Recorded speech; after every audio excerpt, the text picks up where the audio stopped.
తండ్రి అయిన దేవునికి, కుమారుడైన యేసుక్రీస్తు వారి నామంలో నా వందనాలు తెలియపరుచుకుంటున్నాను. మరి కూడి వచ్చిన మీ అందరికీ కూడా ప్రభు పేరిట నా వందనాలు. చిన్న ప్రార్థన చేసుకుందాం. ప్రేమ కలిగిన మా కన్న తండ్రి, కృప కలిగిన మా ప్రభువా, మీ ఘనమైన పరిశుద్ధమైన నామమునకు వందనాలు, స్తుతులు, స్తోత్రములు చెల్లించుకుంటున్నాం నాయన. గతించిన కాలమంతా మీ సజీవుల లెక్కలో మమ్మల్ని అందరినీ భద్రముగా కాచి కాపాడినందుకు వందనాలు తండ్రి. ఈ విధంగానైనా మేమందరము కూడుకొని మీ మాటలను బట్టి సంతోషించే గొప్ప ధన్యతను, భాగ్యాన్ని మాకు ప్రసాదించినందుకు వందనాలు తండ్రి. వచ్చిన ప్రతి ఒక్కరిని దీవించి ఆశీర్వదించండి. ఇంకా ప్రయాణంలో ఉన్న మీ పిల్లలను, అలాగే తండ్రి గృహాలలో ఉంటున్న మీ పిల్లలందరినీ కూడా మీ పరిశుద్ధాత్మ సహాయంతో తండ్రి మీ సన్నిధికి నడిపించమని అడుగుచున్నాము నాయన. మీ మాటలు చెప్పడానికి సిద్ధపడి ఉన్నాము. మా యందు మీరుండి మాట్లాడమని, మీ పరిశుద్ధాత్మ సహాయాన్ని అనుగ్రహించమని, అలాగే తండ్రి వినగలిగే చెవులు, గ్రహించే మనసును మీ పిల్లలందరికీ అనుగ్రహించమని యేసుక్రీస్తు వారి పేరట ఈ ప్రార్థన అడిగి వేడుకొనుచున్నాము తండ్రి. ఆమేన్. ఈరోజు ఒక చక్కటి సందర్భం. మరి గత 4 వారాలుగా మనం చెప్పుకుంటున్నదే. మొట్టమొదటి వారం మనం బాల్య దశ గురించి తెలుసుకున్నాము. అలాగే 2వ వారంలో యవ్వన దశ, తరువాత నడిప్రాయము, ఇప్పుడు వృద్ధాప్య దశ గురించి కూడా మనం తెలుసుకుందాం. వృద్ధాప్య దశ. బాల్య దశలో దేవుడు ఏం చేస్తారు అని చెప్పుకున్నాం. బాల్య దశను ఎలా ఉపయోగించాలి దేవునికి అని మనం ఆలోచిస్తే, పిల్లలందరినీ కూడా దేవునిలో పెంచడానికి దేవుడు మనకు ఒక అవకాశాన్ని ఇచ్చారు. కాబట్టి చిన్నపిల్లలందరినీ కూడా ఆయన భక్తిని నేర్పిస్తూ, ఆయన మాటల్ని నేర్పిస్తూ పిల్లల్ని పెంచాలి అని బాల్య దశ గురించి మనం నేర్చుకున్నాము. అలాగే యవ్వన దశ అనగా పనిచేసే దశ. యేసుక్రీస్తు వారు కాడిని ఎలాగైతే మోసారో, సిలువను ఎలా అయితే మోసారో, అలాగే ఆయన కాడిని మనము కూడా మోయాలి అని మరి క్రీస్తు వారు ఒక బాధ్యతను యవ్వన పిల్లలందరికీ కూడా అప్పగించారు. యవ్వన దశలో బలము గలవారు కాబట్టి, ఆయన పనిలో చురుకుగా ఉండగలరు ఆయన పనిని చేయటానికి యవ్వన దశను దేవుడు నిర్ణయించుకున్నారు.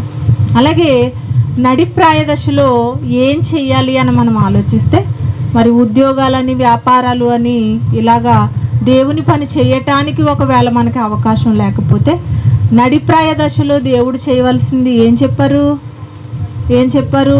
కుటుంబాన్ని బాధ్యతగా నడిపించుకోవాలి, భయభక్తులతో నడిపించాలి, కుటుంబం అంతటినీ కూడా సంఘానికి నడిపించాలని చెప్పుకున్నాం. తరువాత మనం కష్టపడిన కష్టాన్ని దేవునికి సమర్పించుకోవాలి అని కూడా మనం నడిప్రాయ దశలో నేర్చుకున్నాం. అయితే ప్రతి మనిషికి కూడా దేవుడు ఒక అవకాశం ఇస్తూ ఉంటారు మారటానికి, ఆయన కోసం మారటానికి ఒక అవకాశం. ఈరోజు మనం ఎప్పటి నుంచో ఆయన మాటలు వింటున్నాం కదా. వింటున్నా కానీ ఒకవేళ మన జీవితాల్లో మార్పు రాలేదేమో. బాల్య దశలో మనం సరిగ్గా నేర్చుకోకపోతే గనక దేవుడు యవ్వన ప్రాయంలో నేర్చుకోవడానికి అవకాశం ఇచ్చారు. మరలా యవ్వన ప్రాయంలో ఒకవేళ మనం నేర్చుకోకపోతే నడిప్రాయ దశలో కూడా మరి ఆయన మాటల్ని, ఆయన గురించి తెలుసుకునే అవకాశాన్ని దేవుడు మరలా ఇచ్చారు. అలాగే మరి నడిప్రాయ దశ పూర్తయిన తరువాత వృద్ధాప్య దశలో మనం ఆయన పని చేయడానికి పనికొస్తామా, పనికిరామా? పనికొస్తామా? ఇప్పుడు ఒక 100 కిలోమీటర్లు వెళ్ళి వాక్యం వినాలంటే వెళ్ళగలమా? రోడ్లు వెంట తిరిగి ప్రతి ఇంటికి పాంప్లెట్లు, కరపత్రికలు పంచిపెట్టాలంటే పంచిపెట్టగలమా? కొన్ని చేయలేరు, కొన్నే చేయగలరు. కాబట్టి మనం ఎప్పుడు చక్కబడిపోవాలి? పరలోకానికి వెళ్ళే విధంగా నడిప్రాయ దశలోనే మనం చక్కబడిపోవాలి. కానీ వృద్ధాప్య దశకు వచ్చేసరికి అది ఎంత బాధాకరంగా ఉంటుందో ఆలోచించాలి. ఎవరికి బాధాకరంగా ఉంటుందో తెలుసా? దేవుని కొరకు బ్రతకని వారికి వృద్ధాప్య దశ చాలా బాధాకరంగా ఉంటుంది. వృద్ధాప్యము అనగానే ఒక 60, 70, 80 సంవత్సరాలు అంటే వయసు పెరుగుతున్న కొద్దీ శరీరంలో ఎన్నో మార్పులను మనం చూస్తూ ఉంటాం.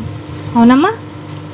సరిగ్గా కళ్ళు కనిపించవు, పళ్ళు ఊడిపోతూ ఉంటాయి, ఏది తినలేము, ఆ శరీరం నుడతలు పడిపోతూ ఉంటుంది, తల నెరిసిపోతూ ఉంటుంది, వినికిడి లోపం వస్తూ ఉంటుంది, సరిగ్గా మాట్లాడలేరు, కింద కూర్చోలేరు, విపరీతమైన కాళ్ళు నొప్పులతో ఇలాగ శరీర బలహీనతలు ఎన్నో అలుముకుంటూ ఉంటాయి వృద్ధాప్య దశలో.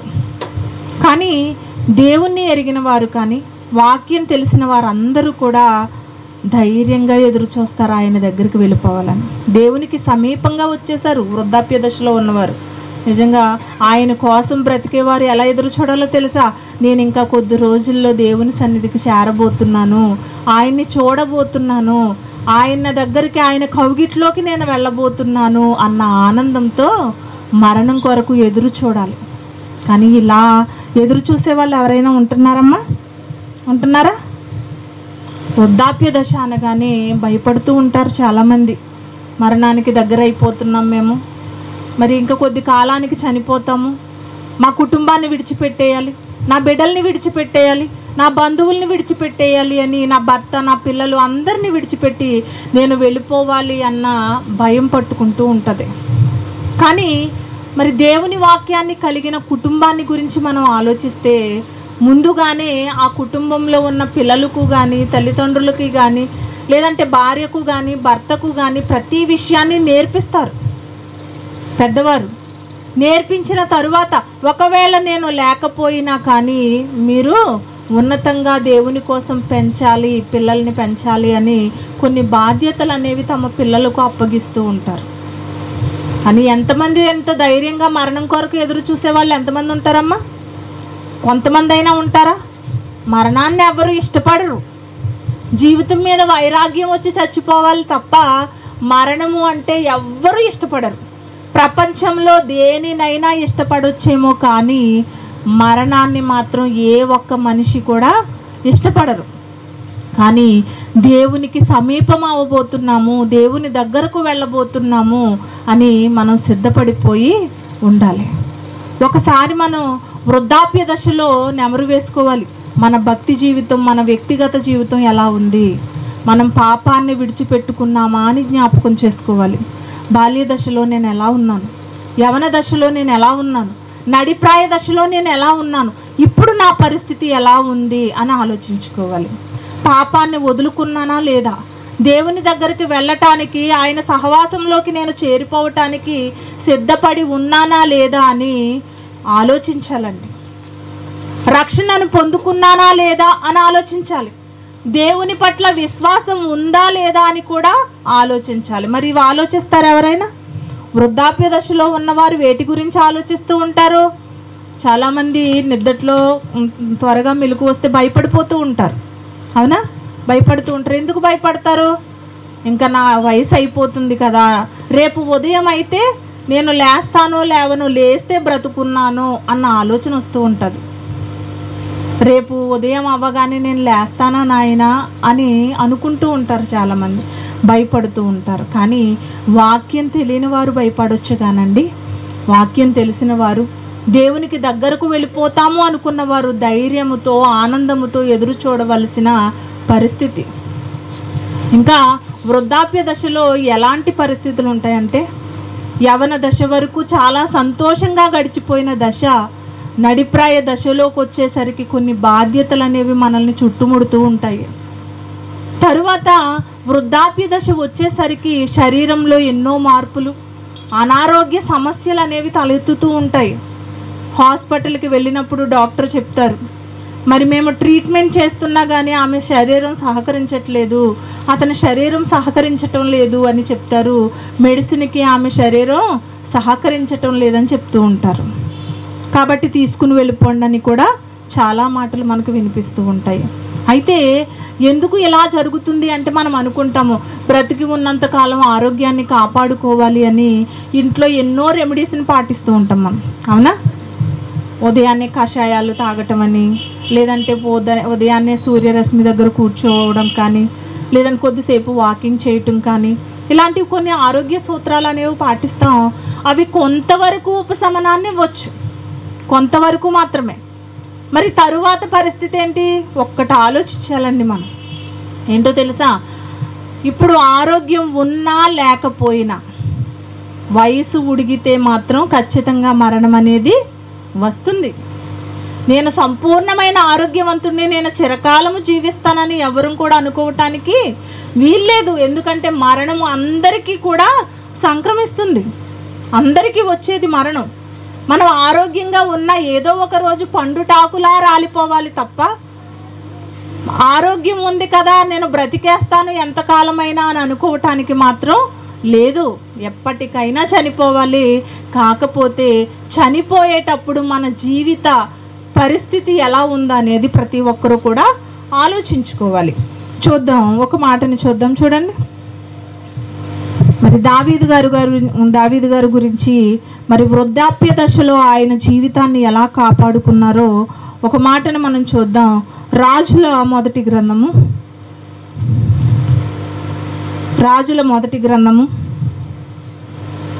1వ అధ్యాయము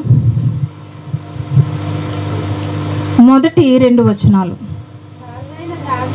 రాజైన దావీదు బహువృద్ధుడు కాగా సేవకులు అతనికి ఎన్ని బట్టలు కప్పినను అతనికి వెట్ట కలుగక ఉండెను. కాబట్టి వారు, మా ఏలిన వాడవును రాజువునగు నీ కొరకు తగిన చిన్నదాని వెతుకుట మంచిది. ఆమె రాజైన నీ సముఖమందుండి నిన్ను ఆదరించి వెట్ట కలుగుటకు నీ కౌగిటిలో పండుకొనునని చెప్పి. మనం దావీదు గారి గురించి ఒక మాట ఆలోచించాలండి. దావీదు గారు అనగానే బెత్షెబా విషయంలో చేసిన ఆయన పాపాన్ని ప్రతి ఒక్కరూ కూడా జ్ఞాపకం చేసుకుంటూ ఉంటారు. ఒక మంచిని గురించి ఆలోచించి మనము కూడా మంచి బాటలో వెళ్ళడానికి ఇష్టపడాలి తప్ప, ఒక చెడును చూస్తూ మేము కూడా ఇలాగే నాశనం అయిపోవాలని కోరుకోవడం ఎంతవరకు కరెక్ట్ చెప్పండి. కానీ దావీదు గారు చేసింది అది ఒక్కటే తప్పు. తరువాత అతను పశ్చాత్తాపపడిన తరువాత చనిపోయేంత వరకు, వృద్ధాప్య దశలోకి వెళ్ళేంత వరకు ఎక్కడ కూడా పాపం చేసిన దాఖలాలు కనిపించవండి దావీదు గారికి. ఎందుకు కనిపించవు? మరి అతన్ని మాదిరిగా తీసుకున్న వారు చాలామంది దావీదు గారు చేసిన తప్పునే దేవుడు క్షమించేశారు కదా. మరి ఈరోజు నేను చేస్తే క్షమించరా అన్న అపోహతో ఉంటూ ఉంటారు చాలామంది. ఆ తప్పుని, ఆ పాపాన్ని అలా కంటిన్యూ చేస్తూ ఉంటారు చచ్చిపోయేంత వరకు కూడా. అవి కాదు కదా మనం తీసుకోవాల్సినవి. దావీదు గారు ఎలా ఉన్నారు వృద్ధాప్య దశలో? అతనికి మరి వృద్ధాప్య దశలో శరీరం వణికిపోతుందంట. అతనికి వేడి కలగటానికి ఎన్నో బట్టల్ని కప్పుతున్నా కానీ అతనికి చలి ఆగటం లేదు, ఆ వణుకు అనేది ఆగటం లేదు. ఎప్పుడైతే మరి ఇలా ఉందో, ఒక చిన్నదాన్ని తీసుకుని వచ్చి అతని కౌగిట్లో పెట్టగానే ఆ వేడికి అతనికి ఆ వణుకు అనేది తగ్గినట్లుగా మనకి కిందకి కనిపిస్తుంది. కానీ మరి ఆ చిన్నది ఎలా ఉందో, ఆమె పట్ల దావీదు గారు ఎలా ప్రవర్తించారో కూడా 4వ వచనం చూడండి. ఈ చిన్నది బహు చక్కనిదై ఉండి రాజును ఆదరించి ఉపచారము చేయుచుండెను గాని రాజు దానిని కూడలేదు. బహు చక్కనిదట. ఒక అందమైన స్త్రీ ఆయన కౌగిటిలో ఉన్నప్పుడు పాపము చేసే అవకాశం దావీదు గారికి ఉందా లేదా? ఉంది కదా. పాపం చేసే అవకాశం ఉన్నప్పటికీ కూడా ఆయన పాపం చేయనట్లుగా మనకి కనిపిస్తూ ఉంది. ఈ లోకంలో, ఈ సమాజంలో మనం ఆలోచిస్తేనండి, పాపం చేసే అవకాశం కనుక మనకి వస్తే మనకి ఎవ్వరూ చెప్పవలసిన అవసరత లేదు.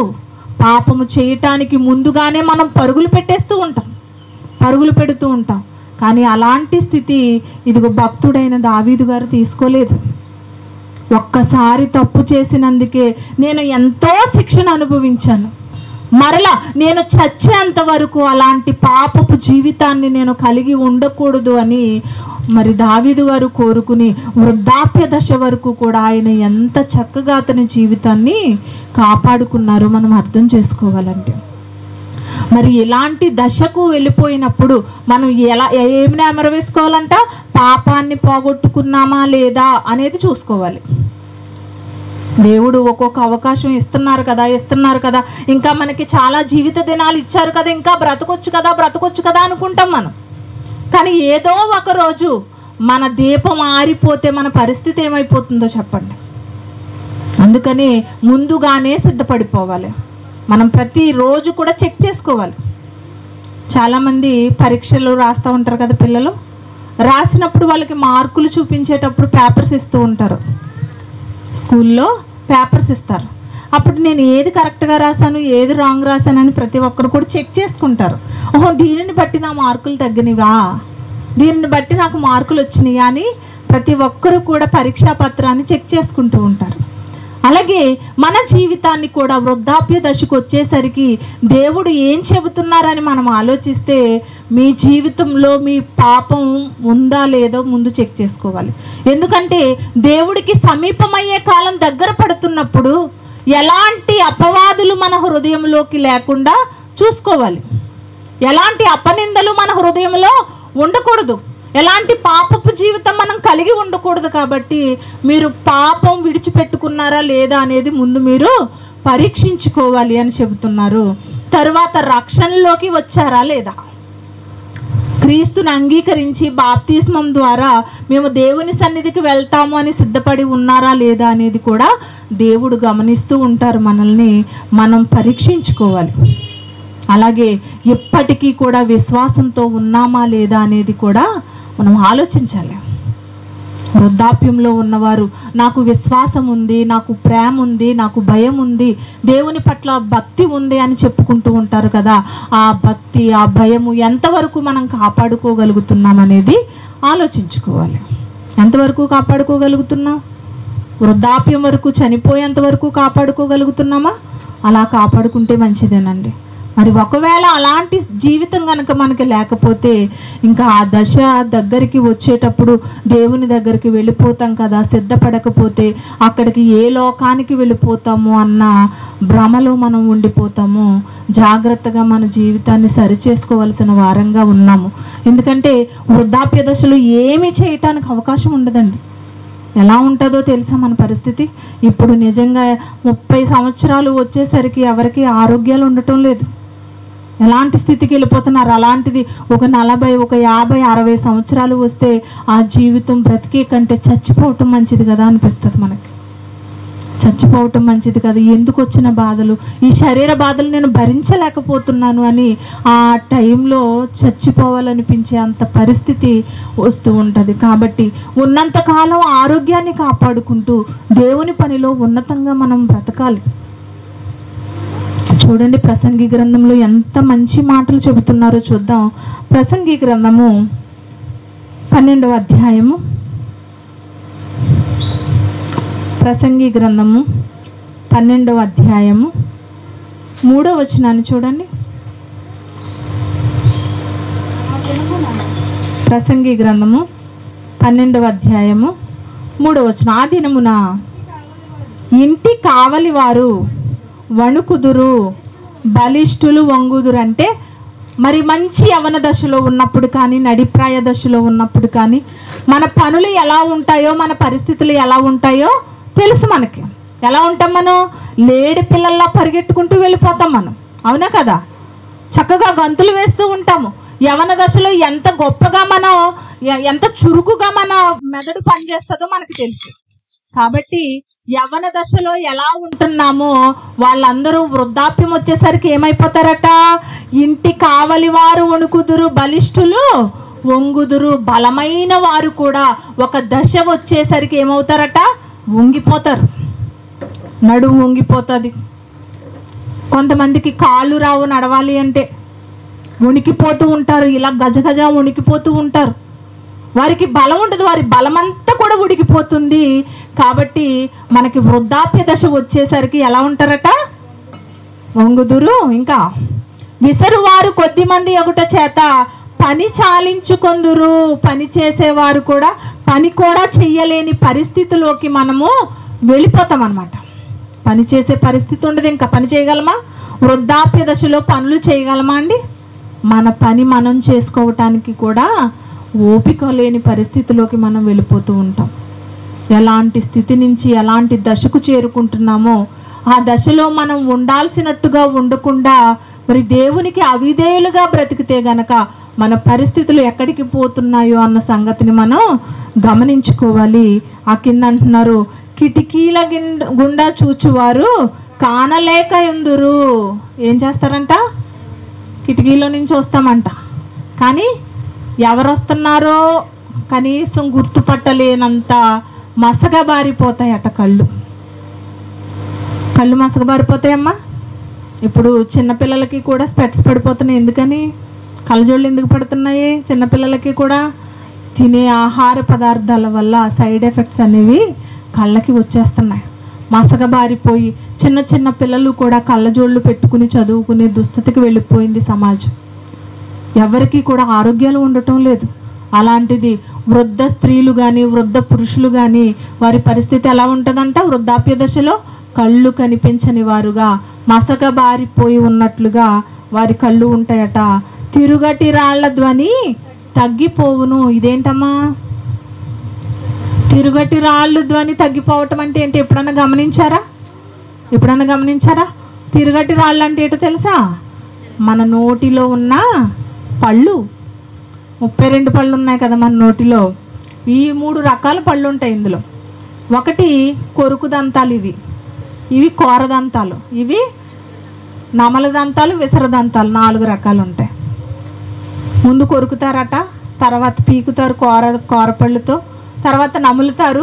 ఆ నమిలిన దాన్ని మరలా ఏం చేస్తారు? విసర దంతాలు ఉంటాయి, పిండి లాంటి పదార్థాన్ని చేసి కడుపులోకి పంపిస్తారు. అలాంటి ధ్వని తగ్గిపోతుందంట. ఒక ఏజ్లో ఉన్నప్పుడు, యవన దశలో ఉన్నప్పుడు ఒక మాంసాన్ని కానీ దేన్నైనా ఎలా తింటారమ్మా? దుమ్ముల్ని మొత్తం నలిపి పిండి చేసి పాడేస్తారు కదా. పళ్ళంతా స్ట్రాంగ్గా ఉంటాయి. మరి యవన దశలో కానీ నడిప్రాయ దశలో కానీ.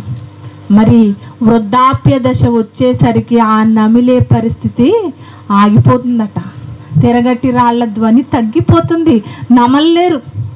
మెత్తని మాంసాన్ని కూడా తినలేని పరిస్థితి. చారు లాంటివి తినే పరిస్థితి, జావ లాంటివి తాగే పరిస్థితి ఆ దశలో మనం చూస్తాము ఖచ్చితంగానే. అలాంటి పరిస్థితికి మనం వెళ్తామట. ఇంకా ఏమన్నారు?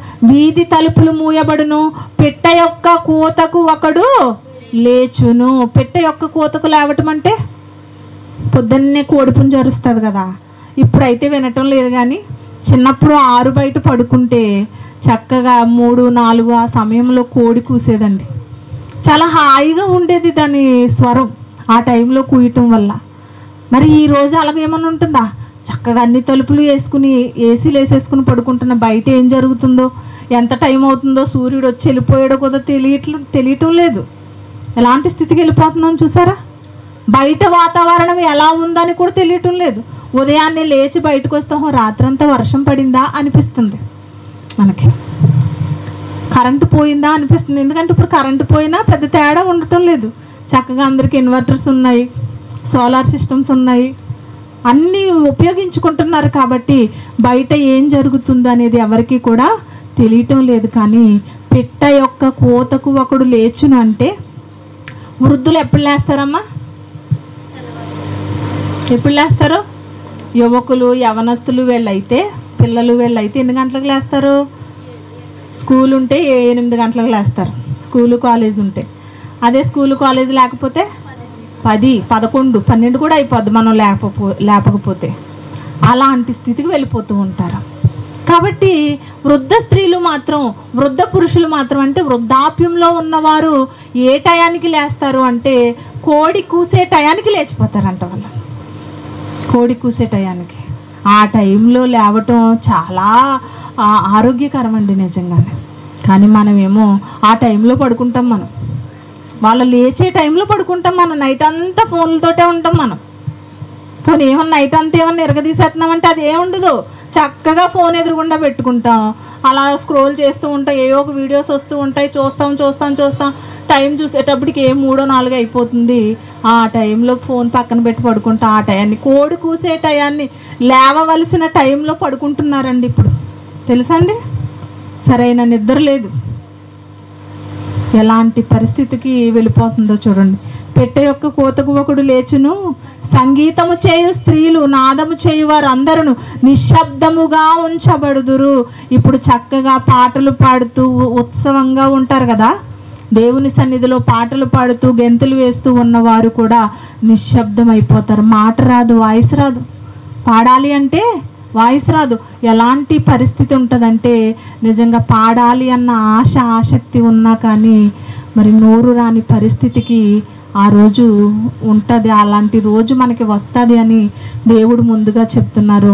తర్వాత ఎత్తు చోటులకు భయపడుదురు, మార్గముల యందు భయంకరమైనవి కనబడును, బాదము వృక్షము పువ్వులు పూయును, మిడత బరువుగా ఉండును, బొడ్డ పొడసరకాయ పగులును. అంటే మన దీపం ఏదో ఒక రోజు ఆరిపోతుంది అని గుర్తు చేస్తున్నారు. ఎత్తు చోట్లకి మెట్లు ఎక్కలేకపోతున్నామమ్మా అంటారు, ఎత్తు ప్రదేశాలకి వెళ్ళలేకపోతున్నాం, అంత దూరం నడవలేకపోతున్నాం అంటూ ఉంటారు. అలాంటి స్థితి మనకి కలుగుతున్నప్పుడు, ఇలాంటి భయంకరమైన స్థితి వచ్చే ముందే మనం దేవుని తెలుసుకునే వారంగా ఉండాలి. త్వరగా ఈ లోకాన్ని విడిచిపెట్టి వెళ్ళిపోవాలి అన్న ఆలోచన ఎంతమందికి వస్తుందో ఆలోచించండి. చూద్దాం, మరొక మాట కూడా చూద్దాం. మరి వృద్ధాప్య దశలో ఉన్నవారు ఎలా ఉంటున్నారు అనేది కూడా మనం ఆలోచించాలి. ఎలా ఉంటున్నారమ్మా? 60, 70, 80 సంవత్సరాల వృద్ధులు ఏమనుకుంటున్నారో తెలుసా? ఇప్పుడు యవ్వనస్తులుగా ఉండాలి అన్న కోరిక పుడుతుంది వారికి. అవునా కదా? వస్త్రాధరణ మారిపోతూ ఉంటుంది. ఇదివరకు చక్కగా చీరకట్టులో ఉన్నవారు డ్రెస్సులని, నైటీలని, చూడీదార్లు ఇలాంటివి వేసుకుంటూ తిరుగుతున్నారు. ఎవరో వయసుని కప్పిపుచ్చుకోవడానికి చక్కగా తల నేరుస్తుంటుంటే నెరవనివ్వటం లేదు, రంగులు వేసేస్తున్నారు. ఇంకా ఏం చేస్తున్నారో ఫేషియల్స్ చేసుకుంటూ ఉంటారు, లిప్స్టిక్లు రాసుకుంటూ ఉంటారు. అంటే వారి వృద్ధాప్యాన్ని కనబడకుండా ఇంకా శరీరం నుడతలు పడిపోతుంది కదా అని నుడతలు కనిపించకుండా ఇంజెక్షన్స్ కూడా వచ్చినాయి తెలుసా? అవి కూడా చేసుకుంటున్నారు. అంటే ఎలా మారిపోతున్నారు చూడండి. వచ్చే సమాజంలో ఉన్న నెక్స్ట్ మన తర్వాత తరం వారికి మాదిరిగా ఉండవలసిన వారంగా పోయి ఎలా ఉంటున్నారో మన జీవితం నిజంగా ఎలాంటి బతికే కంటే చచ్చిపోవడం మంచిది అనుకునేవారు కూడా ఉంటారు. మనం ఏం నేర్పిస్తున్నాం సమాజానికి? వృద్ధాప్యంలో ఉన్నవారు మన జనరేషన్కి మనం ఏం నేర్పిస్తున్నాం అనేది మనం గమనించుకోవాలి. ఏం నేర్పిస్తున్నాం మనం? వస్త్రాధరణ, చీరలు కట్టుకుంటే ముసలోళ్ళం అనుకుంటారని డ్రెస్సులు వేసుకుంటూ వస్తారు తెలుసా? ఎప్పుడు ఏ స్థితిలో ఉన్నప్పుడు 50 సంవత్సరాలు దాటేసిన వాళ్ళు కూడా చుడీదారులు వేసుకుని తిరుగుతారండి. ఎక్కడో ఫారిన్ కంట్రీస్లో తిరుగుతారు. అలాగా మనకు కట్టుబాటు ఉంది, ఒక సాంప్రదాయం ఉంది, అదేమి ఉండదు. వస్త్రాధరణ, ఇదిగో ప్యాంటు షర్ట్ వేసుకుంటే చిన్నపిల్లల్లా కనిపిస్తాం. ఎంత కప్పిపుచ్చుకోవాలి అనుకున్నా మన వయసు మీద పడేటప్పటికి మన స్థితి ఎలా ఉంటుంది? బయటపడుతూనే ఉంటుంది. కళ్ళు ఊడిపోతాయి, కళ్ళు సరిగ్గా కనిపించవు, కాళ్ళు నొప్పులు వచ్చేస్తాయి, ఒళ్ళు నుడతలు పడిపోద్ది, తల నెరిసిపోతూ ఉంటుంది. ఎంతకాలం మెయింటెనెన్స్ చేస్తాం చెప్పండి? ఎంతకాలం చేస్తాం? ఒక ఆయన ఉన్నారు, తల నెరిసిపోతుందని ఏదో క్రీమ్స్ మొహానికి, తలకి, మొత్తం జుట్టుకి అందరూ రాసేసుకున్నారట. రాసేసుకుంటే అది ఇన్ఫెక్షన్ అయిపోయి ఏమైపోయిందంటే శరీరం అంతా బొబ్బల కింద వచ్చేసిందండి. ఇప్పుడు మరలా బొబ్బలు తగ్గించుకోవడానికి మరో క్రీములు రాస్తున్నారు. చూసారా ఎలా అయిపోతుందో? స్కిన్ ఇన్ఫెక్షన్స్, స్కిన్ క్యాన్సర్లు వచ్చేస్తూ ఉంటాయండి. దేవుడిచ్చిన ఆరోగ్యం ఇది. ఆరోగ్యాన్ని కాపాడుకుంటే చాలు. మనం వృద్ధాప్య దశను కప్పిపుచ్చుకుని ఆ వయసులో చేయవలసిన పనులు ఏముంటాయి చెప్పండి? అందరికీ బాగా కనిపించాలి. బాగా కనిపించుకుంటే ప్రయోజనం ఏంటి చెప్పండి? ఎలాంటి ప్రయోజనం కూడా ఉండదు. ఇంకా మనల్ని చూసేమనుకుంటారు తెలుసా? ఈ వయసులో కూడా ఈవిడికి ఎందుకు వచ్చిన బట్టలు ఇవి, ఈ వయసులో కూడా ఎందుకు వచ్చిన మేకప్లు ఇవి అన్నట్టుగా చూస్తారు. మనకి గౌరవం ఉండదు. అలాంటి గౌరవం లేని అలంకరణ మనకి ఎందుకు చెప్పండి? అసలు వృద్ధాప్య దశలో ఉన్న వారికి గౌరవం లేని అలంకరణ ఎందుకు చెప్పండి? చాలా జాగ్రత్తగా మనం ఉండాలి. దేవునికి దగ్గర అయిపోతున్నాం కదా, తొందరగా ఈ లోకాన్ని విడిచిపెట్టేస్తే నా దేవుని సన్నిధికి నేను వెళ్ళిపోతాను అన్న ఆనందంతో మనం బ్రతకాలండి. కానీ ఎలా ఉంటున్నారో తెలుసా? ఈరోజు యూట్యూబ్లో ఒక వీడియో వచ్చిందండి, చూడగానే చాలా బాధ అనిపించేసిందండి నిజంగా. 8వ తరగతి చదువుతున్న ఒక బాలిక 13 మంది అత్యాచారం చేసి చంపేశారంటండి. అందులో వృద్ధులు కూడా ఉన్నారంట. ఎంతమంది అమ్మా? 2 వృద్ధులు ఉన్నారట. దేవుడు ఏం చేయమంటే ఏం చేస్తున్నారు, ఎలా ఉండమంటే ఎటు వెళ్ళిపోతుంది సమాజం అర్థం కావటం లేదండి. 8వ తరగతి చదువుతున్న బాలిక పైన అత్యాచారం. ఇంకొకటి తెలుసా? 2.5 సంవత్సరాల బాలికపై కూడా 26 సంవత్సరాల యువకుడు అత్యాచారం చేస్తారంటండి. ఇది చాలా కొసమెరిపివి, చాలా ఉన్నాయి, ఇలాంటివి చాలా ఉన్నాయి. ఎంత భయంకరమైన స్థితిలోకి సమాజం వెళ్ళిపోతుందో మనం ఆలోచించాలి. దశల వారీగా మన వయసు అయితే పెరుగుతుంది తప్ప మన జీవితాలలో మార్పు అయితే రావటం లేదండి. మార్పు రావటం లేదు.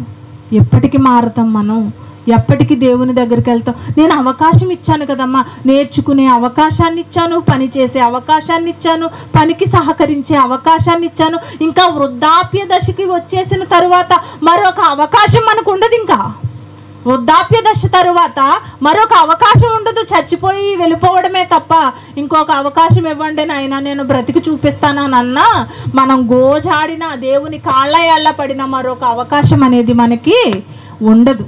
కాబట్టి మనం చెయ్యాల్సింది ఏదైనా ఉంటే నడిప్రాయ దశలోనే మనం చక్కబడిపోవాలి. వృద్ధాప్య దశలో విశ్వాసముతో, దేవుని ఎడల భయభక్తులతో మన కుటుంబాన్ని ఉన్నతంగా నడిపించుకుంటూ ఆయనకు దగ్గరగా, ఆయనకు సమీపంలో ఉండవలసిన వారముగా మనం ఉన్నాం. మరి ఇలాంటి స్థితి మనం ఎవరం కలిగి ఉంటున్నామో ఆలోచించండి. ఒక మాటను చూద్దాం, చూడండి. లూకాసు వార్త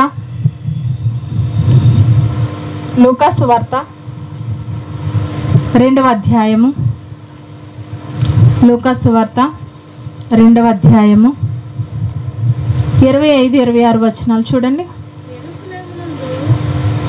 తీసరమ్మందరూ లూకాసు వార్త 2వ అధ్యాయము 25-26 వచనాలు. యెరూషలేమునందు సుమోయోనను ఒక మనుష్యుడుండెను. అతడు నీతిమంతుడును భక్తిపరుడనై ఉండి ఇశ్రాయేలు యొక్క ఆదరణ కొరకు కనిపెట్టువాడు. పరిశుద్ధాత్మ అతని మీద ఉండెను. అతడు ప్రభు యొక్క క్రీస్తును చూడక మునుపు మరణము పొందడని అతనికి పరిశుద్ధాత్మ చేత బయలుపరచబడి ఉండెను. ఆత్మవశుడే అతడు దేవాలయములోనికి వచ్చెను. సుమోయోను అని ఒక భక్తిపరుడు ఉన్నాడండి, ఒక మనుష్యుడు ఉన్నాడు. అతను ఏం చేశారో తెలుసా? అతను ఉన్న కాలంలో క్రీస్తు వారు లేరని, నాకు యేసుక్రీస్తు వారిని చూడాలి అన్న ఆశ పుట్టిందంట భక్తుడైన సుమోయోనికి. ఈరోజు క్రీస్తు వారు మన కళ్ళ ముందు వాక్య రూపంలో ఉన్న మనం పట్టించుకోము. కానీ లేని టైంలో సుమోయోను గారు ఏం చేస్తున్నారో, యేసుక్రీస్తు వారిని ఎలా అయినా చూడాలి అన్న ఆశ పడటం వలన పరిశుద్ధాత్మ చేత ఏమైందంట, యేసుక్రీస్తు వారు కనిపించే పరిస్థితిని కలిగి ఉన్నారు ఆయన. చూడండి, అతడు నీతిమంతుడంట, భక్తిపరుడట, ఇశ్రాయేలు యొక్క ఆదరణ కొరకు కనిపెట్టువాడు, పరిశుద్ధాత్మ అతని మీద ఉండెను. అతడు ప్రభువు యొక్క క్రీస్తును చూడక మునుపు, అంటే యేసుక్రీస్తు వారిని చూసేంత వరకు నువ్వు మరణం అవ్వు. ఎందుకంటే నీకు ఒక మంచి ఆశ ఉంది కదా, క్రీస్తుని చూడాలి అన్న ఆశ ఉంది కదా, ఆ ఆశ పరిశుద్ధాత్మ ద్వారా నీకు నెరవేర్చబడుతుంది అని మరి దేవుడు సెలవిస్తున్నారండి ఆయనకి.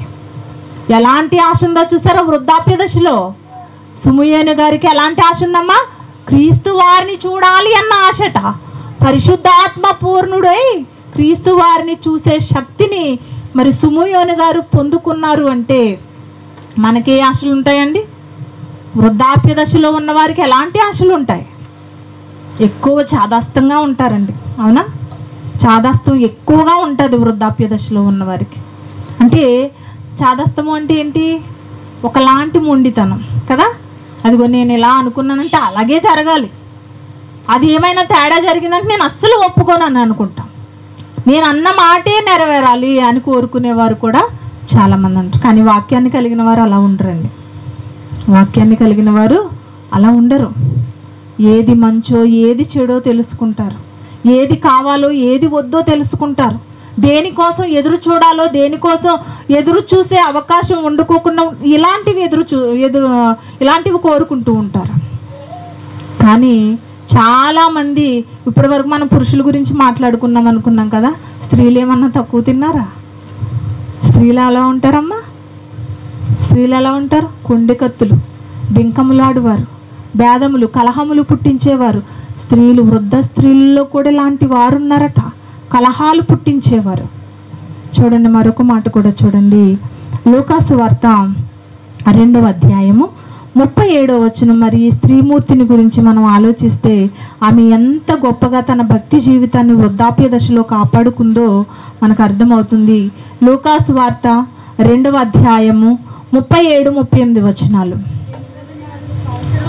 84 సంవత్సరములు విధవరాలై ఉండి దేవాలయము విడువక ఉపవాస ప్రార్థనలతో రేయింబగళ్ళు సేవ చేయుచుండెను. ఆమె కూడా ఆ గడియలోనే లోపలికి వచ్చి దేవుని కొనియాడి యెరూషలేములో విమోచన కొరకు కనిపెట్టుచున్న వారందరితో ఆయనను గూర్చి మాట్లాడుచుండెను. చాలా ఎవరమ్మీమే? అన్న. ఎవరీమే? ప్రవక్తి, ఒక ప్రవక్త స్త్రీ. ఈమె 84 సంవత్సరాలంటే యవన దశమ్మది, నడిప్రాయమా, వృద్ధాప్య దశ. వృద్ధాప్య దశలో ఆమె ఏమనుకుంటుందట? 84 సంవత్సరాలు విధవరాలయుండి దేవాలయమును విడువక ఉపవాస ప్రార్థనలతో రేయింపగళ్ళు దేవాలయములోనే ఉంటున్నారంట. అన్నగారు మనం ఉంటామమ్మా అలాగా? ఎప్పుడు ప్రార్థన అయిపోతే ఇంటికి వెళ్ళిపోదామా అని చూస్తాం, అవునా కదా? చూస్తాం అలాగా. ఈమె ఎలా ఉంటుందమ్మా? దేవాలయము విడువక ఉపవాస ప్రార్థనలతో రేయింబగళ్ళు సేవ చేయుచుండెను. రేయింబగళ్ళు ఉదయము సాయంత్రము సేవ చేస్తుందట. ఎక్కడో తెలుసా? దేవుని సన్నిధిలో, దేవాలయములో సేవ చేస్తూ ఉంది అన్నగారు. మరి 84 సంవత్సరాల స్థితిలో దేవాలయాన్ని విడిచిపెట్టకుండా ఆ టైంలో ఉపవాసాలు ఎవరైనా చేయగలరమ్మా? ఉపవాసాలు చేయగలరా? ఇప్పుడే చేయలేకపోతున్నాం మనం. ఒక్క పూట తినలేదా గజగజా షివరింగ్ వచ్చేస్తుంది, మనకి కాళ్ళు చేతులు ఉనికిపోతూ ఉంటాయి. మరి అలాంటి భయంకరమైన స్థితిని మనం కలిగి ఉంటున్నప్పుడు ఇదిగో ఇలాంటి వారి జీవితాలని చూసి మనం ఏం నేర్చుకోవాలమ్మా? ఒక మాదిరికరంగా ఉండాలి. ఇదిగో ఈమె 84 సంవత్సరాల వృద్ధురాలు కదా. ఇలాంటి ఆమె దేవుని సన్నిధిని విడిచిపెట్టకుండా ఉపవాసాలతో రేయింబగళ్ళు దేవాలయంలో గడుపుతాము. ఏం చేస్తుందో తెలుసా? అక్కడికి వచ్చిన వారందరికీ కూడా మరి సువార్తను ప్రకటించినట్లుగా మనకు కనిపిస్తుంది. చూడండి ఏమంటున్నారు అక్కడ? అంతటా వారు ప్రభు ధర్మ, అది 38వ వచనం, ఆమె కూడా ఆ గడియలోనే లోపలికి వచ్చి దేవుని కొనియాడి యెరూషలేములో విమోచన కొరకు కనిపెట్టుచున్న వారందరితో దేవుని గురించి మాట్లాడుతుందట, ఆయన గురించి మాట్లాడుతుందంట. యెరూషలేము దేవాలయానికి వచ్చేవారు అందరికీ కూడా వాక్యాన్ని చెబుతుందామే. మనమేం చెప్తామమ్మా? దేవుని సన్నిధిలో నుంచి బయటకు వెళ్ళగానే మన పరిస్థితి మారిపోతూ ఉంటుంది. ఇదిగో ఈరోజు ఫలానా వాక్యం చెప్పారు, ఎంతో గొప్పగా జరిగింది, నిజంగా అలాంటి వాక్యం వినడానికి మీ అందరూ రావాలి అని మనం ప్రోత్సహించాలి ఎదుటివారిని కూడా. మన వంతుగా మనం ఏ పని చేయొద్దా? మన జీవితం కొద్దిగానే ఉంది కదా, ఇంకా దగ్గరికి వచ్చేసాము కదా. మన వంతుగా మనం చేయాల్సిన పని ఏంటో తెలుసా? ఒక్క మాటతో వారిని సన్నిధిలోకి తీసుకొచ్చి కూర్చోబెట్టాలి. ఒక్కసారి 2 సార్లు వచ్చారంటే సరెండర్ అయిపోతారండి వాక్యానికి సరెండర్ అవుతారు. మాకు పని ఏంటి, మేము వెళ్తున్నాం కదా అనుకుంటాం. మన బాధ్యతగా మనకు తెలిసిన వారు ఎంతోమంది ఉంటారు. బంధువులు వస్తే ప్రార్థన మానేస్తూ ఉంటారండి. బంధువులను కూడా తీసుకుని వచ్చేయండి ప్రార్థనకి, వారికి వాక్యం వినిపించండి. కొర్నేలి గారి గురించి మొన్న చెప్పుకున్నాం కదా, చెప్పుకున్నామా? ఏం చేశారు ఆయన? బంధువులందరినీ పిలిపించుకొచ్చారంట. బంధువులు వచ్చారు కదా అనేసి ప్రార్థన మానేసి వాళ్ళకి భోజనాలు ఎడుతూ కూర్చోలేదు ఆయన. బంధువులు, ముఖ్య స్నేహితులు అందరినీ కూర్చోబెట్టి వాక్యం వినిపించారంటే ఎంత భక్తో చూడండి ఆయనకి. అలాంటి భక్తి భావాలతో మనం ఉండాల్సింది పోయి ఎలా ఉంటున్నామో ఆలోచించండి. అన్న ఎంత గొప్పగా తన జీవితాన్ని దేవుని సన్నిధిలో గడిపిందో మరి దేవుడు మనకు సెలవిచ్చారు. మరొక మాట కూడా పేతురు గారు అంటున్న మాట కూడా చూద్దాం. 2వ పేతురు పత్రిక 1వ అధ్యాయము 13-14 వచనములు. 2వ పేతురు పత్రిక 1వ అధ్యాయము 13-14 వచనములు. మరియు మన ప్రభువైన యేసుక్రీస్తు నాకు సూచించిన ప్రకారము నా గుడారమును త్వరగా విడిచిపెట్టవలసి వచ్చునని ఎరిగి నేను ఈ గుడారములో ఉన్నంతకాలము ఈ సంగతులను జ్ఞాపకము చేసి మిమ్మును రేపుట న్యాయమని ఎంచుకొనుచున్నాను. వృద్ధాప్య దశలో లేఖలు రాస్తున్నారంట పేతురు గారు. ఏమని రాస్తున్నారు? ఇంకా కొద్ది కాలానికి నేను చనిపోతాను, నేను చనిపోతే వాక్యాన్ని చెప్పటానికి కానీ ఆయన గురించి తెలియచేయటానికి కానీ నేను ప్రాణాలతో ఉండను కదా, మరి నా తరువాత తరం వారు వచ్చేవారందరికీ కూడా నా మాటలు ఉపయోగపడాలి అని ఆయన లేఖలు రాస్తున్నారు. ఎంత గొప్పగా చూడండి. మన ప్రభువైన యేసుక్రీస్తు నాకు సూచించిన ప్రకారము నా గుడారమును అనగా నా శరీరమును త్వరగా విడిచిపెట్టేయాలని నాకు తెలుస్తుంది. చాలామందికి చనిపోయే ముందు తెలిసిపోతూ ఉంటుందండి, నేను కొద్ది రోజుల్లో చనిపోతాను ఇంకానే అని తెలిసిపోతుంది. మీరందరూ కూడా జాగ్రత్తగా ఉండాలని కొన్ని జాగ్రత్తలు చెబుతూ ఉంటారు పిల్లలకి.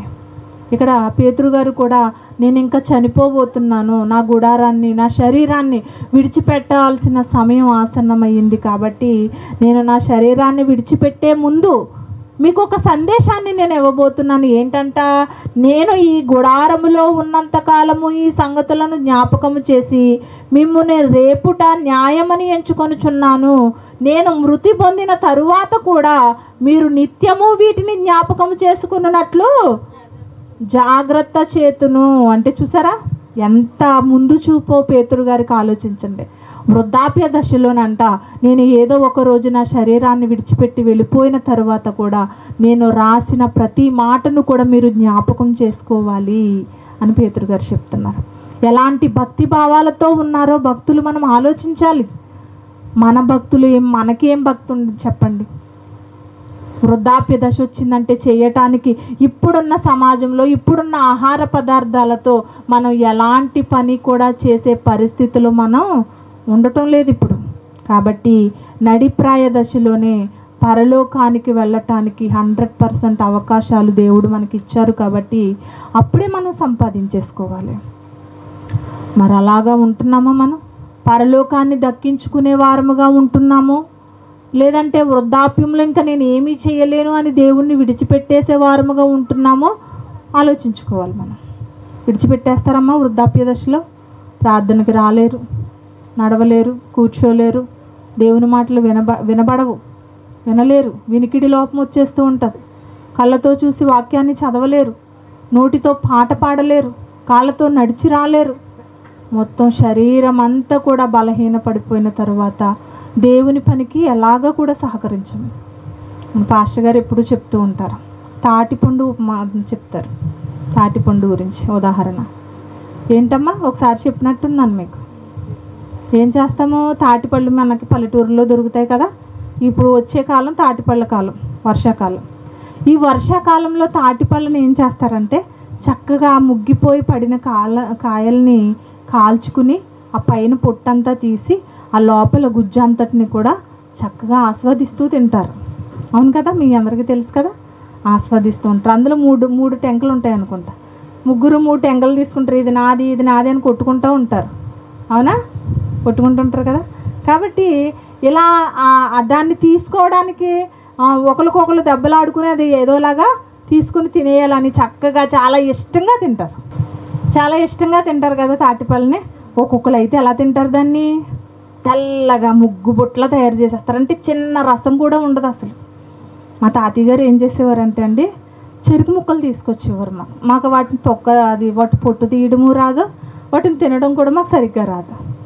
అయితే చక్కగా వాటిని తీసి పీల్ తీసి దాన్ని చక్కగా కనుపుల కింద కొట్టి వాటిని ఇచ్చేవారు.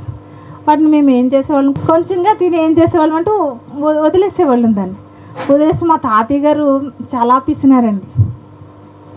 ఇలాగ నేను కష్టపడి దీన్ని తీసుకుని వచ్చి దీన్ని చెక్కి మీకు అందంగా ఒక రూపుదిద్ది దీన్ని ఇస్తే మీరు సగం సగం తిని వదిలేస్తారని మేము తిని నవిలి పాడేసిన దాన్ని కూడా మరలా నవిలి తినేవారండి. ఆయన తినేవారు. అంటే ఇంకా దాంట్లో ఇంకా ఎంత గట్టిగా పిండినా కానీ ఏమీ వచ్చే పరిస్థితి లేదు.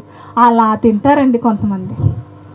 ముగ్గు బుట్టలా అయిపోయిన తర్వాత దాని రసము కూడా ఏమీ రాని అప్పుడు ఏం చేస్తారంటే దాన్ని బయట పాడేయడానికి ఇష్టపడతారు. అలాంటిది ఆ టెంకను తీసుకుని ఇదిగో నేను తినేసాను, మిగతాది నువ్వు తినరా అని మొత్తం పీల్చి పిప్పి చేసేసిన టెంకను పక్క వాళ్ళకి ఇస్తే ఏమంటారు? వాళ్ళ తమ్ముడికో చెల్లికో ఎవరొకరికి ఇస్తారు, నువ్వు తినరా అని. ఇందులో ఏముందరా, మొత్తం ఉన్నదంతా నువ్వు తినేసి నాకు ఇస్తే నేను ఏం తింటాను? ఆ టెంక ఇచ్చుకుని కొట్టేయడమో లేకపోతే వాళ్ళిద్దరూ దెబ్బలు ఆడుకోవడం ఏదో ఒకటి చేస్తూ ఉంటారు. ఇలాంటి పరిస్థితి. ఇప్పుడు దేవుడి పరిస్థితి కూడా అదే అయిపోయిందండి. నీ బాల్య దశలో నువ్వు నేర్చుకున్నావు సరే, యవన దశ విడిచిపెట్టేశాను, నీకు యవన దశలో అవకాశం ఇచ్చాను, నడిప్రాయ దశలో అవకాశం ఇచ్చాను, వృద్ధాప్య దశలోకి వచ్చి నువ్వు నాకు కావాలి నాయనా, నీ సన్నిధిలో నేను గడపాలి తండ్రి అని కోరుకుంటే ఆ టైంలో వృద్ధాప్య దశలో ఏం చేయగలం చెప్పండి? మన యవ్వనమంతా కూడా మన లోకం కోసము, మన వాళ్ళ కోసం, మన కుటుంబీకుల కోసం ఖర్చు పెట్టేసి వృద్ధాప్య దశను దేవుడికి ఇస్తే ఆయన ఏం చేసుకుంటారు చెప్పండి? పరుగులు పెట్టి నువ్వు పత్రికలు పంచిపెట్టగలరా? గట్టిగా అరుచుకుంటూ వాక్యాన్ని కేకలు వేస్తూ వాక్యాన్ని చెప్పగలరా? చెప్పలేరు కదా. వాక్యాన్ని వినగలరా? చదవగలరా? ఏమీ చెయ్యని కాలంలో నువ్వు వస్తే మాత్రం నాకెందుకు అంటే తాటిపండు టెంకనిచ్చినట్టుగా ఇస్తున్నాం మనం దేవుడికి. ముగ్గుబుట్ట లాంటి శరీరాన్ని అప్పగిస్తున్నాం దేవునికి, పనికి రాని శరీరాన్ని దేవునికి అప్పగిస్తున్నాం. ఆ టైంలో ఏమీ చేయలేని పరిస్థితి మనకు వస్తూ ఉంటుంది. చూసారా, అలాంటి స్థితి మనది. ఏంటి మరి ఏమైపోతుంది సమాజం? ఇలాగా ఆలోచించేది వృద్ధాప్య దశలో ఎలా ఉండాలో, ఎలా ఉంటున్నామో మనకు తెలియాలి. చూద్దాం, ఒక మాట చూసుకుని ముగించుకుందాం. ఫిలోమోనుకు తీతుకు రాసిన పత్రిక పక్కనే ఉంటుంది, ఒకటే అధ్యాయం ఉంటుంది. చూడండి, ఫిలోమోనుకు రాసిన పత్రిక 1వ అధ్యాయము 8-10 వచనాలు చదువుతాను. చూడండి. కావున యుక్తమైన దానిని గూర్చి నీకు ఆజ్ఞాపించుటకు క్రీస్తునందు నాకు బహుధైర్యము కలిగి ఉన్నను, వృద్ధుడను ఇప్పుడు క్రీస్తు యేసు ఖైదీనై ఉన్న పౌలను నేను ప్రేమను బట్టి వేడుకొనుట మరీ మంచిదనుకొని అంటున్నారు. ఏమంటున్నారమ్మా? పౌలు గారట వృద్ధుడంట, వృద్ధాప్యంలో ప్రేమను చూపించాలి, ప్రేమను బట్టి ఆయనను వేడుకోవాలి అని ఆయన మాట సెలవిస్తుంది ఇక్కడ. వృద్ధాప్యంలో ప్రేమ చూపించేవారుగా ఉంటారా? ఇంకా కోపాలు ఉంటాయి, ఇంకా పగలు ఉంటాయి, అందరి మీద విరుచుకుపడుతూ ఉంటారు, ఎవరిని ఇంటికి రానివ్వరు. మా ఇంట్లో నిజంగా మా తాతయ్య గారిని గురించి ఆలోచిస్తున్నానండి నేను మీకు చెప్తూ కూడా. ఎవరైనా పిల్లలు మా కొరకు ఆడుకుంటాకు వస్తే అసలు లోనకు రానిచ్చేవారు కదా, ఆయన గేటు దాటి లోపలికి అడుగు పెట్టనిచ్చేవారు కాదు. మీరే ఆడుకోవాలి, మమ్మల్ని బయటకు వెళ్ళనిచ్చేవారు కదా, ఎవరిని లోపలికి రానిచ్చేవారు కాదు. వృద్ధాప్య దశలో ఎలా ఉంటారా? వాక్యం తెలియకపోతే అలాగే ఉంటారండి. కానీ పౌలు గారు అంటున్నారు, నేను వృద్ధాప్య స్థితిలోకి వచ్చేసినా కానీ ప్రేమ చూపించేవారుగానే నేను ఉన్నాను అంటున్నారు పౌలు గారు. ప్రేమను చూపిస్తున్నారు ఆయన. మనము కూడా అండి మన పిల్లలందరినీ పిలిచి, ఒరే నాయన, కొద్ది కాలంలో నేను దేవుని సన్నిధికి వెళ్ళిపోబోతున్నాను, మీరందరూ కూడా జాగ్రత్తగా ఆయన పనిలో ఆయన కొరకు భక్తి భావాలతో మీ అందరూ ఉండాలి అని మన పిల్లలకి మనం చెప్పుకోవాలండి.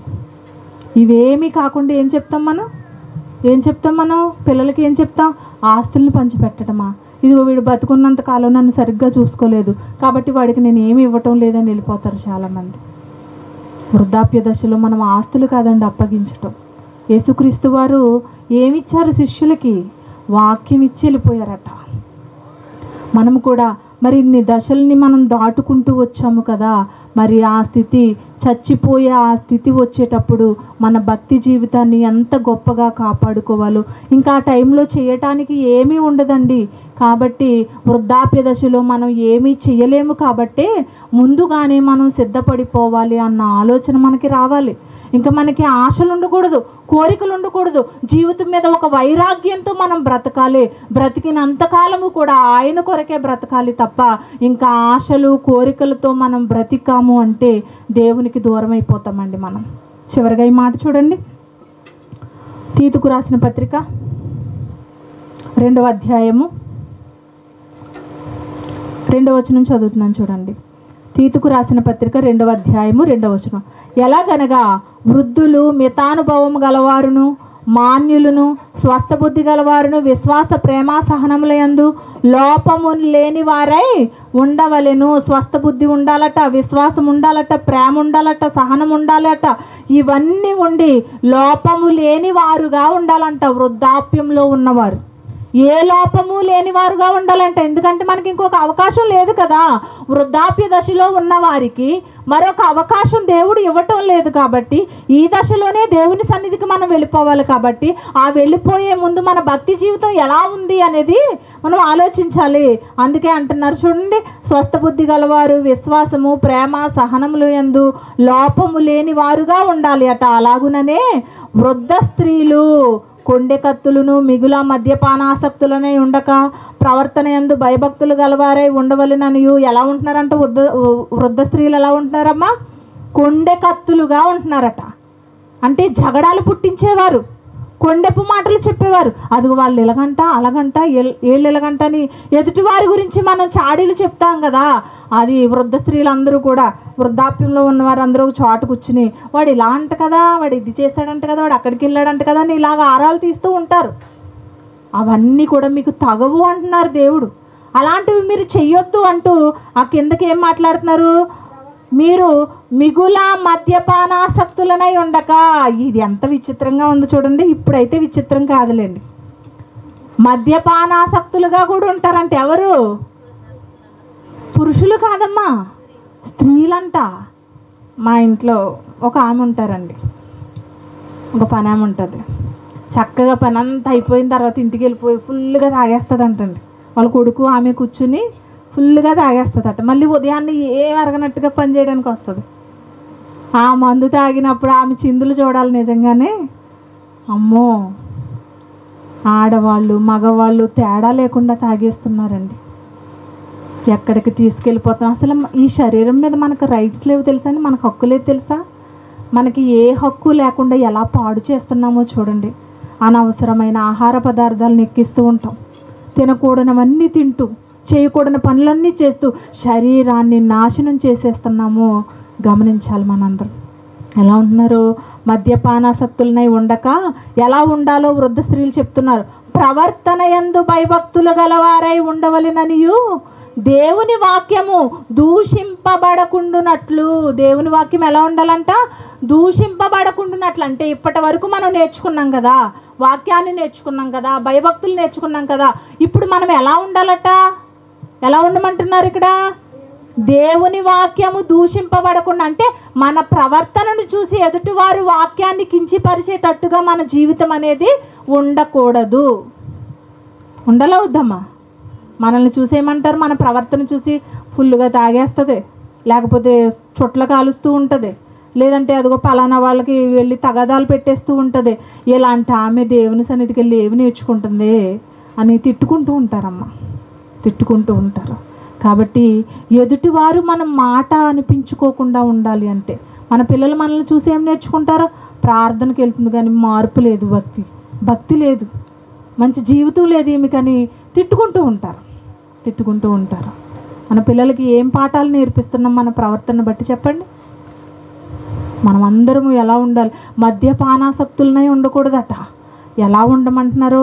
ప్రవర్తన యందు భయభక్తులు గలవారై ఉండవలెననియు. ప్రవర్తనలో భయభక్తులు కలిగి దేవుని దృష్టిలో మనం కనిపించాలి. దేవుని వాక్యము మన ద్వారా దూషింపబడకుండా ఉండాలి. మన ప్రవర్తన బట్టి ఎదుటివారు దూషించే పరిస్థితిని మనం తీసుకురాకూడదని చెబుతున్నారు. యవ్వన స్త్రీలు ఇంకా చాలమ్మా ఏమంటున్నారమ్మా? ఎలా ఉండాలట? మన ప్రవర్తన ఎల్లప్పుడూ కూడా కాపాడుకోవాలి. వాక్యం దగ్గరికి వెళ్ళిపోతున్నామంటే కాదు, వినేస్తున్నామంటే కాదు, లేకపోతే ప్రార్థన చేసుకుంటున్నామంటే కాదు. ప్రార్థన చేసుకుంటున్నాను, వాక్యం వింటున్నాను, వాక్యం చదువుకుంటున్నాను, లేకపోతే పాటలు పాడుతున్నాను, ఇన్ని చేస్తున్నాను కదా అనుకుంటున్నాం. ఇవి కాదు. ఇవన్నిటితో పాటు ఎలా ఉండాలట? మన ప్రవర్తన కూడా చాలా బాగుగా ఉండాలి. కొండెపు మాటలు కానీ, అనవసరమైన మాటలు, పోకిరి చేష్టలు, బూతులు, ఇలాంటివి, సరసోక్తులు, ఇలాంటివి ఏవి కూడా స్త్రీల పట్ల కానీ పురుషుల పట్ల కానీ ఉండకూడదమ్మా. వృద్ధాప్యము దేవునికి దగ్గరగా ఉన్న దశ ఇది. 99 మెట్లు ఎక్కేసాం కదా వృద్ధులు, అలాగే ఇంకొక మెట్టే కదా ఎక్కాలి. ఈ ఒక్క మెట్టు ఎక్కేలోపు మన భక్తి జీవితాన్ని మనం ఉన్నతంగా కాపాడుకోవాలి అన్న ఆలోచన ప్రతి ఒక్కరికి రావాలి. భయపడిపోతూ ఉంటారండి మరణం దగ్గరికి వస్తుంటే. ఎందుకండి భయం? మనం వెళ్ళేది ఎక్కడికి? దేవుణ్ణి చూడాలి అన్న ఆశ మనకు పుట్టిందంటే ఈ లోకంలో ఉండాలి అన్న ఆలోచనే పోతుందండి మనకి. ఈ లోకంలో ఉండాలనిపించదు మనకి. ఎంత ఆశ కలిగి ఉంటామో నిజంగా దేవుణ్ణి చూడటానికి, దేవుని దగ్గరకు వెళ్ళిపోవటానికి పరుగులు పెట్టేశారండి నిజంగానే భక్తులు. మరి అలాంటి భక్తి భావాలతో మనం ఉంటున్నామా? వృద్ధాప్యంలో ఉన్నవారు భయపడాల్సిన అవసరత అనేది లేదు. ఎందుకో తెలుసా? ఇదిగో నేను వృద్ధుడిని అయిపోయాను, చచ్చిపోబోతున్నాను అంటున్నామా? మేమేమన్నా ఉంటామమ్మా? మనమేమన్నా ఉంటామా? మనం కూడా ఇంకా కొద్దిగా వయసు ముందుకెళ్తే మనం కూడా చనిపోతాం. అంతకే లేదంటే వాళ్ళకంటే ముందు కూడా చచ్చిపోయే పరిస్థితి మనకు ఉంటుంది. కాబట్టి అలాంటి స్థితికి వెళ్ళిపోయినా కానీ మనం భయపడకుండా ఆయన యందు భయభక్తులతో ఉంటూ మన ప్రవర్తనను మనం కాపాడుకుంటూ దేవుణ్ణి దూషించే పరిస్థితి మనం రానివ్వకుండా ఆయనకు సమీపంలో ఉన్నతంగా మనం ఆలోచిస్తూ ఉన్నత భావాలతో, విశ్వాసముతో, రక్షణార్థమైన జీవితంతో, పాపము లేని వారుగా వృద్ధాప్య స్థితిలో బతకవలసిన వారముగా మనందరము ఉన్నామమ్మా. వృద్ధాప్య స్థితిలో జాగ్రత్త పడిపోవాలి. నడిప్రాయ దశిక వృద్ధాప్యం వచ్చేసింది కదా, ఇక నుంచి నా నోటు నుంచి ఏ సరసోక్తులు, బూతులు, పోకిరి మాటలు రాకూడదు, మద్యపానాన్ని సేవించకూడదు, దమ్ము లాంటివి కొట్టకూడదు. చాలా జాగ్రత్తగా నా ప్రవర్తనను దేవుని సన్నిధిలో నేను కాపాడుకోవలసిన వారముగా నేను ఉన్నాను అని మన భక్తి జీవితాన్ని దేవుడికి కనపరుచుకుంటే ఆ తరువాత దశ లేదు. కాబట్టి ఈ దశలోనే మనం ఆయన సన్నిధిలో అడుగు పెట్టే అవకాశాన్ని దేవుడు మనకిచ్చారు.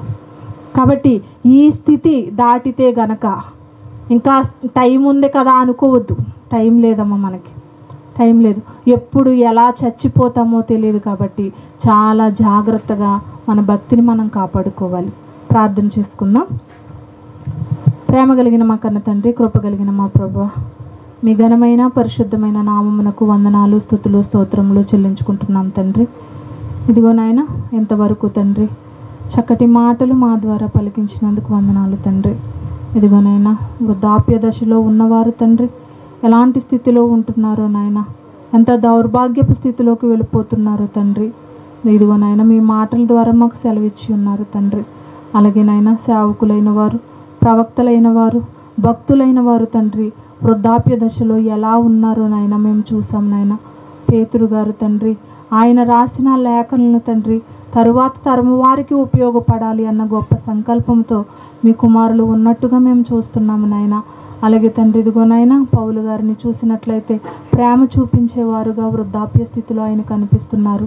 84 సంవత్సరాల వృద్ధాప్యంలో తండ్రి మీ సన్నిధిలో గడిపే గొప్ప భాగ్యాన్ని పొందుకున్న అన్నగారి గురించి కూడా నాయన మాకు తెలియపరిచారు తండ్రి.